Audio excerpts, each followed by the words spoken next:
Hello and welcome to Theme Park Information. In today's show we're actually going to be doing whether or not being at a theme park by yourself is good or bad, or probably somewhere in the middle.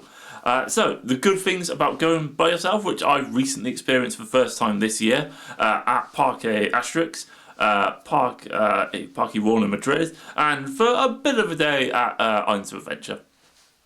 So I say good things. You are your own boss. You can decide what to do, when to do it, and in what order to do things, and how to do things. So you want to go on this awful roller coaster, which your friend would never want to go on? Yeah, go on it.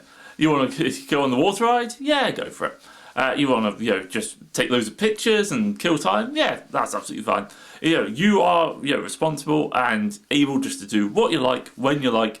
You don't have to worry about someone else, getting in your way, or wanting to do something else, or coming to a compromise, or doing rides in a particular order. If you want to wait for something to open, you could just wait for something to open. And I do appreciate you kind of can do that when you're there with someone else or as part of a group, but it's just slightly more awkward and slightly less, like the thing to do. But as I say, when you're by yourself, you can do as you please.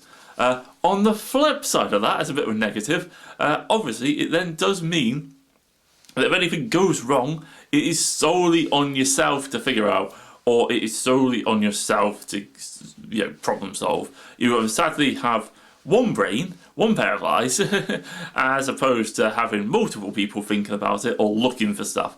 And it just means, for example, it just becomes slightly more difficult. You need to do a little bit of work beforehand to plan where you need to get the bus from, for example, or what time do they leave and stuff like what are the park's hours.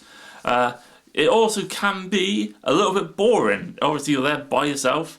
And obviously, for myself, I tend to fill that sort of time up with photography and taking pictures and thinking about YouTube videos and stuff like that, or listening to music, which as a top tip is actually something to do if you ever go into a park on a busy day. Is just bring a set of headphones.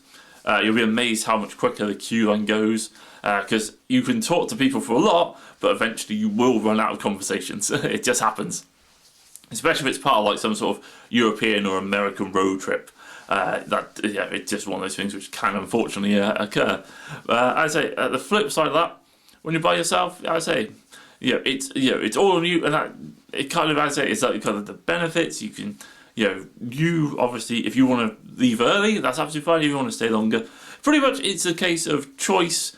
But it does impact convenience and stuff like that, as in, and can, if anything does go wrong, can obviously be a bit more awkward.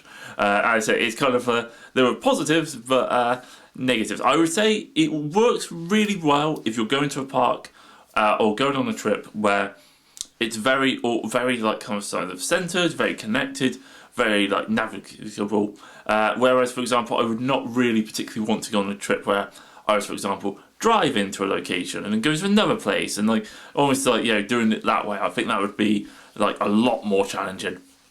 And as I say, it's probably something which I'm happy I've done, and I'd probably recommend as a trip if you're going somewhere quite simple. But it's something where usually I think I just prefer to go with other people. In all honesty, I think more people is usually funner.